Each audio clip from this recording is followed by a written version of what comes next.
오늘 본문은 굉장히 우리가 잘 아는 말씀입니다. 항상 듣는 말씀이죠. 언제 듣습니까, 이 말씀을? 우리가 꼭 성찬 성례할 때 꼭 읽는 본문입니다. 이 본문을. 반드시 이거를 어느 교회든지 이 본문을 읽고 성찬을 진행하죠. 굉장히 거룩한 예전, 교회에서 생각하는 가장 중요한 예전, 교회 생각하는 가장 중요한 모임이란 얘기예요. 성찬 때. 근데 이 본문의 이 성찬의 앞뒤 배경을 보면 이 성만찬 모임에서 문제가 발생했다라고 이제 이야기를 하는 겁니다. 자, 교회 안에 여러 가지 모임이 있습니다. 교회 안에서 모이는 모임은 다 유익할까요? 다 유익하지 않을까요? 교회 안에서 모이는 모임, 예수의 이름으로 모이는 모임은 유익할까요? 유익하지 않을까요? 당연히 유익합니다. 교회의 순기능이 작용할 때는 정상적인 교회, 그러니까 건강한 교회 아니라면 그 안에서 모여지는 모든 모임은 다 유익합니다. 그 안에서 발생하는 모든 모임이 다 좋다는 얘기예요. 교회 안에서 있는 모임, 찬양 모임, 기도, 섬김, 나눔, 봉사의 모든 모임이 다 교회를 유익하게 하는 거예요. 심지어는 개모임까지.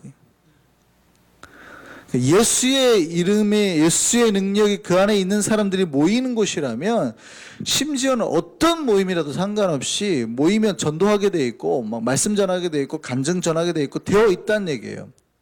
어떤 모임이라도. 그런데 그 어떤 모임이라도 십자가의 본질이 사라진 모임이죠. 그 안에 예수 그리스도에 대한 진짜 순수한 사랑, 은혜, 기쁨, 나눔이 없는 그 십자가의 본질이 사라진 어떠한 모임이라도 찬양 모임이 됐든 기도 모임이 됐든 봉사와 섬김과 나눔 모임이 됐든 심지어는 성만찬 모임이라도 그 안에 십자가의 본질이 사라져버리면 부패하고 썩은 인간의 냄새가 날 수 있다고요. 아무리 거룩한 형태를 취한 어떤 모임이라도 심지어 예배를 하더라도 그 안에 들어있는 사람들이 하나님 앞에 순수한 마음으로 예배를 하지 못하고 그 안에 하나님을 붙들고 있지 못하면 그 썩어진 부분 때문에 전체를 도려내야 될 상황이 올 수도 있다는 거예요. 그 썩은 인간의 그 부분 때문에 거룩하다고 표현되는 하나님의 어떠한 모임조차도 다 더러운 것이 될 수 있다는 거예요. 여러분, 한 부분 때문에 전체를 버려야 될 때가 있을까요? 없을까요? 있어요. 여러분, 밥 먹을 때 어느 한 부분에 더러운 똥물이 튀었어요. 어쩔 때는 그 부분만을 덜어내고 먹을 수도 있어요. 근데 진짜 썩은 것들이 퍼져나가기 시작할 때는요, 밥 전체를 버려야 될, 국 전체를 버려야 될 때가 있죠. 그거를 도려내고 먹어요? 안 될 때가 있다는 거예요. 여러분이 요리를 한 상을 차렸어요.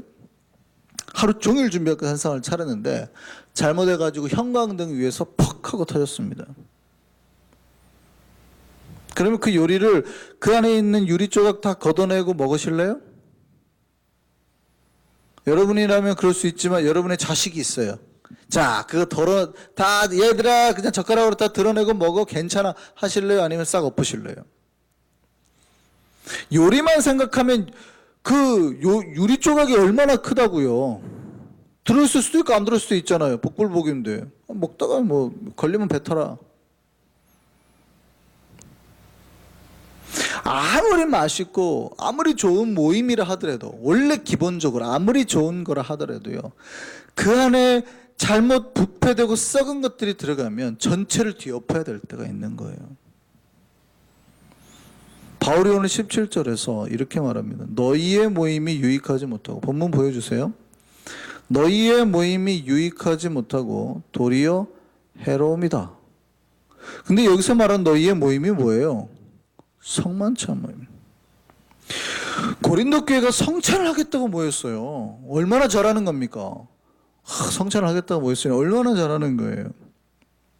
성만찬이라는 건 뭡니까? 예수님의 몸을 기리고 하나 되는 모임이에요. 그 성만찬이 그리스도의 몸을 떼면서 우리는 한 존재라, 한 몸이라는 걸 기리는 거거든요. 예수의 피를 마시면서 우리 죄가 사해진 존재라는 것을 고백하는 자리거든요. 우리의 죄, 우리는 더 이상 죄인이 아니다. 예수의 보혈로 우리 죄가 씻겨진 존재다. 거룩한 존재다라는 것을 말하는 거거든요.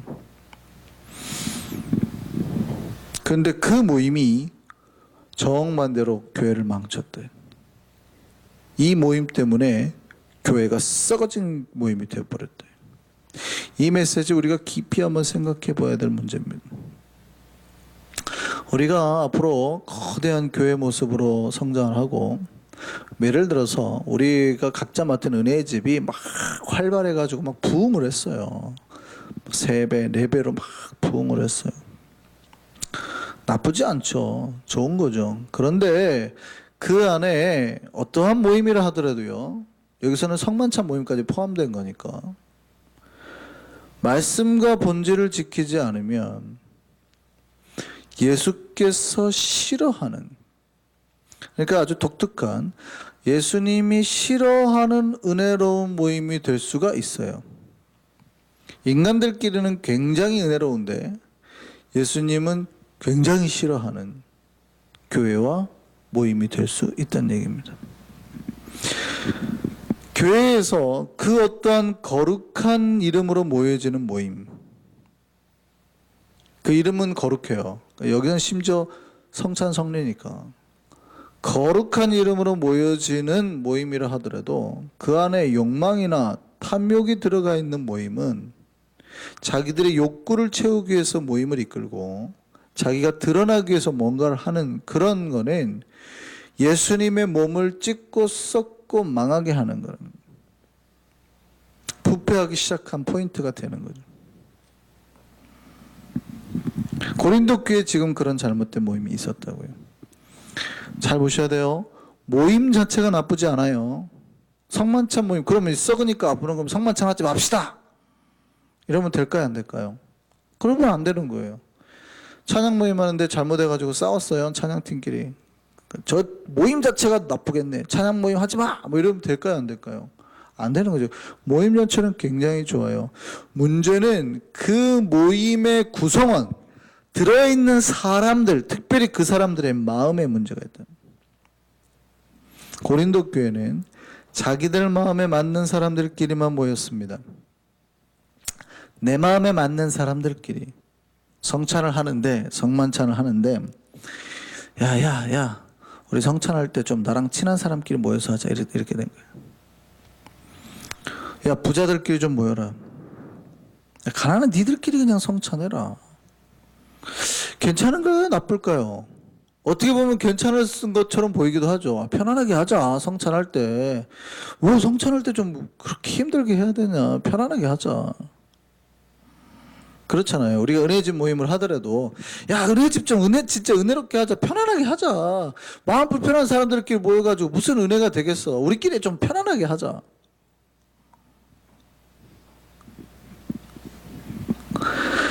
그것이 소그룹을 살리는 길이다라고 말할 수 있습니다. 왜냐하면 부자와 가난한 자를 섞어 놓으면요, 이유가 있어요. 대화의 주제가 안 맞다는 거예요. 누구는 막 우리 뭐 사장이니까 우리 직원들 어쩌고 얘기하고, 우리 건물 이번에 얼마짜리 팔았는데 뭐 이런 얘기하고 있는데, 이 사람은 주급 못 받아가지고 우리 사장님 이번에 주급도 안 줘, 뭐 이러고 있단 말이죠. 대화의 주제가 안 맞잖아요. 그러니까 소그룹이 안 맞는다고 생각하는 거예요. 이게 소그룹이 되겠냐?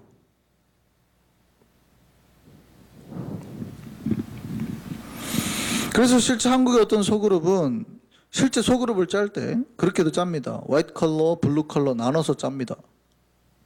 사장단 나눠 짜고 종업원 팀 나눠 짜고, 실제 소그룹에 그런 소그룹도 있어요. 이유는 간단해요. 그래야 그 사람들끼리 재밌게 대화를 한다는 거예요. 나빠 보이지 않죠?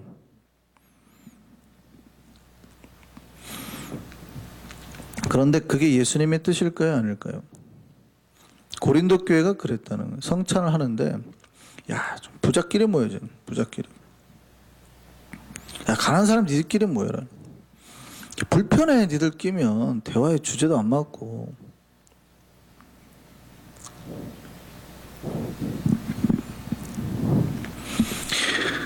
절대 그것이 예수님의 뜻이 아닙니다.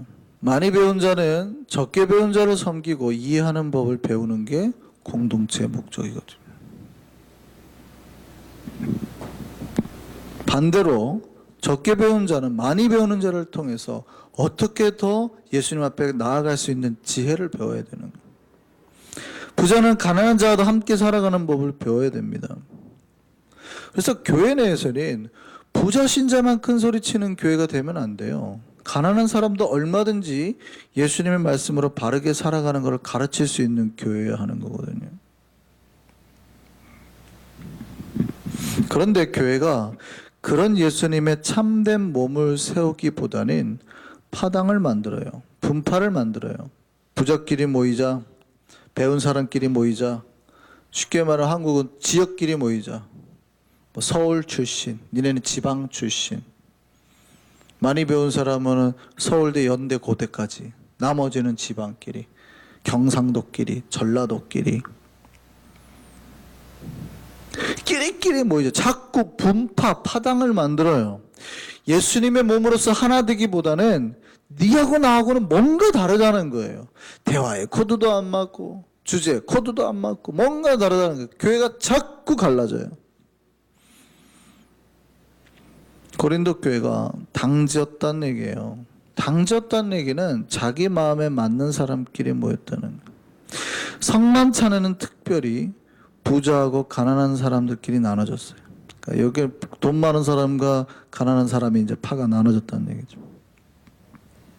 제가 예전에 이 말씀 드린 적이 있는데, 제가 한국에서 처음에 이제 미국 이렇게 온다고 결정이 됐을 때 주변에서 정말 걱정이 많았습니다.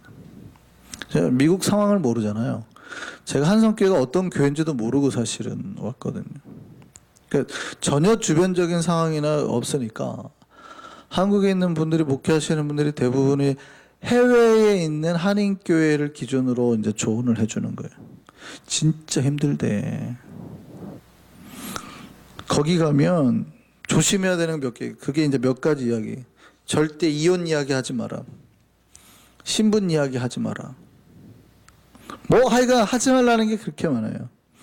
그 다음에 교회 안에 있는 속해 있는 두 부류의 사람을 제일 조심해라. 제일 안 변하기도 하고 가장 파당을 잘 만드는 두 부류의 사람. 해외 나가가지고 열심히 사업해가지고 부자 된 사람. 그 다음에 공부하려고 해외 나온 사람. 두 부류의, 해외에 있는 한인교회의 중심이 축이 두 축이 있는데 해외 나와가지고 출세한 사람과 공부 열심히 해가지고 박사하겠다는 사람 제일 조심하라는. 그 이유가 뭐냐면 이 두 부류가 가장 교회를 시끄럽게 하는 두 골머리를 앓게 하는 두 부류예요. 왜냐하면 돈 많은 사람들은 자기들끼리 모이려고 하는, 공부 많이 하는 사람들도 엘리트끼리 모이려고 한다는. 우리 교회는 감사한 게 그런 파당이 없죠. 그러니까 어쩌면 슬픈 거는 그렇게 큰 부자도 없고 많이 배운 사람도 없다는 뜻일 수도 있는데, 롱아일랜드 조금만 나가면 진짜로 소그룹 모임을 그렇게 모인다 그러죠. 큰 교회인데, 우리가 이름만 대면 알만한 큰 교회인데 그 교회는 그렇게 모인다 그래요. 2세 1.5세끼리만 모이고, 뭐 한국에서 온 유학생은 껴주지도 않고 니는 영어도 못 하잖아 뭐 이렇게. 그 문화에 들어갈 수가 없대요. 여기 엄마들, 애기 엄마들도 말 들어보면 영어를 하는 엄마들은 받아주고 영어 못하는 엄마는 무시하고, 교회 내 속으로 공동체가 돈 좀 있고 의사하고 뭐 이렇게 하면 자기끼리 모이고 의사들끼리 모이고, 그렇지 않으면 따로 모이고. 근데 그거를 하나도 문제의식을 가지고 생각하지 않아요. 괜찮다고 생각하는 거거든요. 교회 안에서 힘들게 다녀. 그냥 마음 맞는 사람끼리, 대화 통하는 사람끼리 다니면 되지. 근데 그거를 성경은 파당을 지은 거다.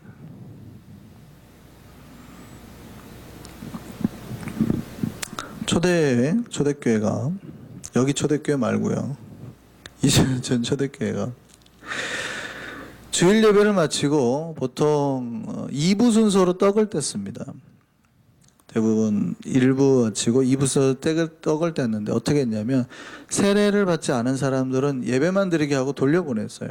그리고 세례받은 사람끼리 남아서 성찬을 했습니다. 또 어떤 교회는 저녁에 다시 모여서 성찬을 하기도 했습니다. 애찬을 하고 성찬을 했다 이런 사람들도 있는데 오전에는 이제 모여서 같이 예배를 하고 저녁에 성찬을 하는데 이 성찬하는 방법이 자기들이 집에 있던 음식을 가지고 와서 식사를 하면서 만찬을 하는 그런 식이었어요. 그리고 자기가 가져오는 음식들을 가지고 성만찬을 거행하게 되는 이게 초대교회의 이제 성찬의 방법이었는데요. 성만찬이요. 오늘 말하는 주의 만찬은 바로 여기서 시작이 됩니다. 성만찬의 의미는 두 가지라고 그랬죠. 떡을 돌리는 것은 교회의 하나됨, 우리가 하나라는 것을 의미하는 거고, 피를 돌리는 것은 속죄예요. 원래는 빵이 하나니까 우리는 지금 사실은 빵을 조각내서 나누는데 원래는 하나의 빵을 가지고 뜯어 먹는 겁니다. 그게 진짜 성찬의 의미가 있죠. 그래서 우리는 상징적으로 제가 앞에서 빵을 쪼개잖아요.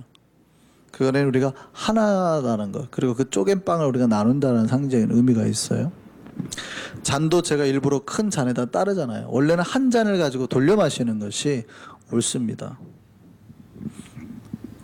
어쨌든요, 그 두 가지 의미가 있는데 우리가 이렇게 예수의 살과 피를 먹고 마시는 한 주님의 자녀라는 걸 고백하는 자리거든요. 그런데 부자들이 성찬을 위해 따로 음식을 준비해 왔는데 부자들이 준비했으니 얼마나 먹을 게 많겠어요. 다 자기들끼리 식사해버린 거예요. 먹어버린 거예요. 가난한 자들은 껴주지도 않았습니다. 또 가난한 자들이 늦게 왔어요.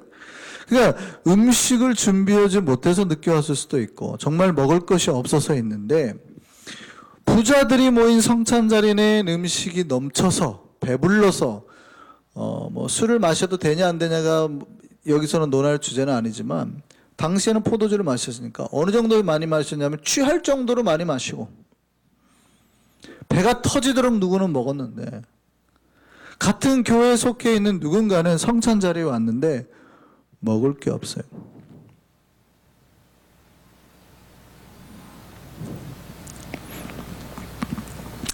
이게 예수님의 몸을 파괴하는 행위인 줄을 잘 몰라요. 이게 먹고 마시고의 문제가 아니라 교회 안에서 파당을 짓고 이렇게 한쪽끼리만 모이는 게 예수님의 몸을 파괴하는 행위라는 것을 잘 몰라요. 오늘 바울이 22절에서 고린도 교인들을 책망합니다. 너희가 먹고 마실 집이 없느냐? 너희가 하나님의 교회를 업신여기고 빈궁한 자들을 부끄럽게 하느냐? 내가 너에게 무슨 말을 하랴? 너희를 칭찬하랴? 이거 한글로 당신들 잘했다 그럴까요? 아니, 칭찬하지 않노라. 잘못했다는 얘기예요. 교회 안에 사람 몸 안에 세포는 기본적으로 가지고 있는 성질이 뭐냐면 다른 세포를 돕고 다른 세포가 잘 되도록 서포트하는 기능이 모든 세포마다 있습니다. 그러니까 몸 안에 있는 세포는 절대 자기 혼자 살려고 하지 않아요. 몸 안에 있는 세포는 기본적으로 내가 들어오는 피를 반드시 옆에 있는 세포나 이게 보내줘요.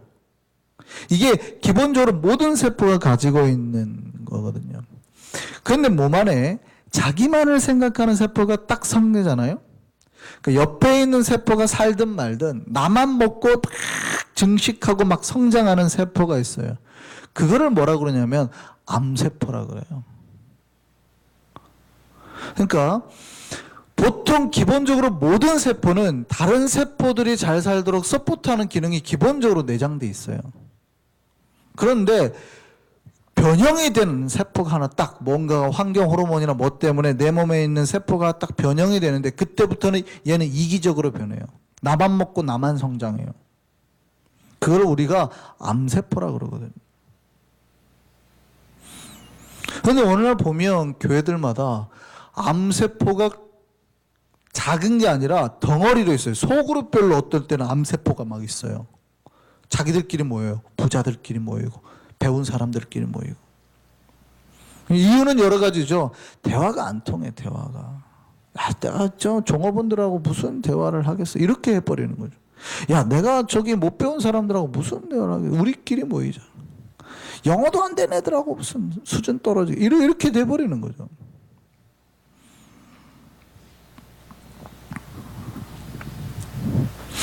고린도 교회는 하나님의 몸인 성만찬, 그 몸을 기념하는 성만찬을 욕되게 했어요. 그래서 바울이 뭐라고 그러냐면, 우리가 성찬 때 꼭 하는 말이, 누구든지 그리스도의 몸을 파괴하거나 죄를 범한 상태에서는 성만찬에 참여할 수 없다고 말하는 거예요. 27절 볼까요? 그러므로 누구든지 주의 떡이나 잔을 합당하지 않게 먹고 마시는 자는 주의 몸과 피에 대하여 죄를 짓는 것이니라. 사람이 자기를 살피고 그 후에야 이 떡을 먹고 이 잔을 마실지니 주의 몸을 분별하지 못하고 먹고 마시는 자는 자기의 죄를 먹고 마시는 것이니라. 너희가 지금 예수의 몸을 먹고 예수의 피를 마셔서 너희의 죄를 씻으려고 하지만 지금 너희의 상태는 죄를 먹는 상태라는 거예요.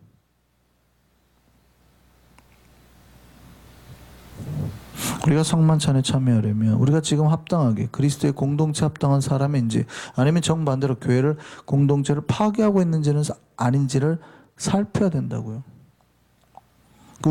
우리의 몸을 우리가 진짜 그리스도의 몸인지 아닌지 분별하지 못하고 하나님의 공동체에 참여하게 되면 그게 오히려 죄를 범하는 결과가 된다는 거예요.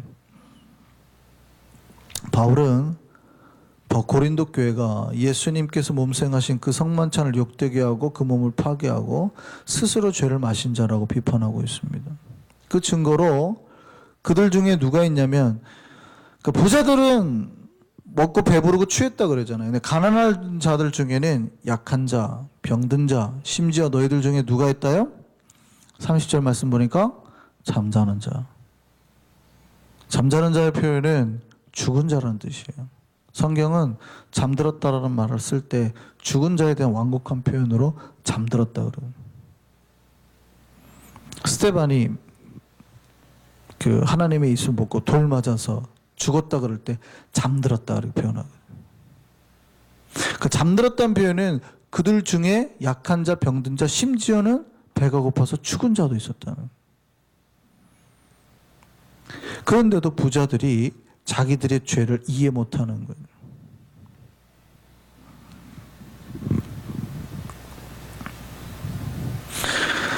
자기 집에서 몰래 먹을 수도 있어요.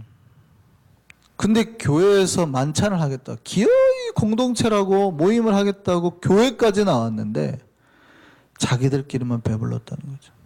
교회 안에 자기 옆에 죽어가는 사람들이 있는데, 예수님은 그런 성찬이나 모임 인정할 수 없다는 거죠. 이거는 교회를 살리는 게 아니라 교회를 죽이는 거라는 거예요.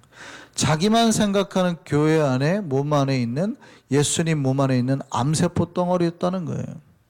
비록 그 이름이 거룩한 성만찬이라는 이름으로 모였을지는 모르지만 그거는 암덩어리였다는 거죠.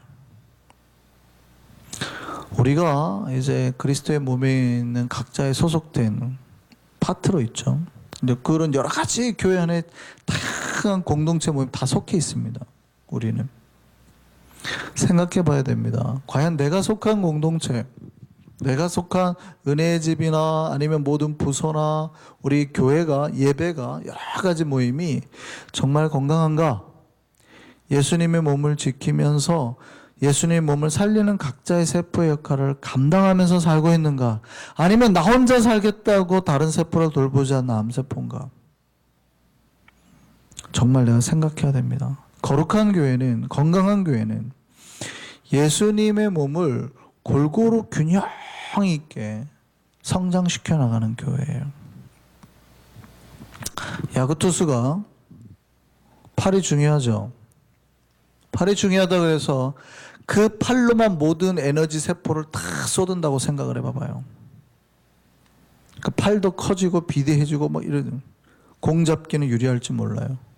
그런데 오른쪽에 팔에 막 에너지를 밀어주는 바람에 다리, 허리, 몸이 막 앙상하게 가늘어지고 있어요. 이 사람이 좋은 투구를 할 수 있을까요? 야, 너 투수야. 나한테 다 넣어. 나한테 올인해. 좋은 투수가 될 수 있을까요? 좋은 투수가 되기 위해서는요, 다리가 크게 구름을 해줘야 됩니다. 높이 들었다가 팍 던지는 그 힘으로 나가는 거. 허리가 뭐 팍 틀어줘야 그 힘으로 싹 나가는 거거든요. 눈이 정확하게 봐줘서 글러브를 봐줘야 이게 딱딱 꽂히는 게 봐주는 거거든요. 그러니까 온몸에 그 모든 세포가 골고루 퍼져줘야 돼요. 자기만을 생각하는 거는 예수님의 몸을 기형으로 만드는 거예요. 저는 우리 한성교회가, 또 우리 특별히 일성교회가 건강한 교회, 건강한 모임으로 발전해서 나가기를 소망합니다. 예수 이름으로 모인 모든 모임 안에 분열과 갈등이 없고 높고 낮은 자가 없고 모두 예수의 이름으로 사랑하고 나누고 섬기는 참된 모임 있는 교회가 되기를 소망합니다. 이것이 우리 새벽을 통해서 우리에게 주시는 하나님의 말씀입니다. 우리 기도하겠습니다.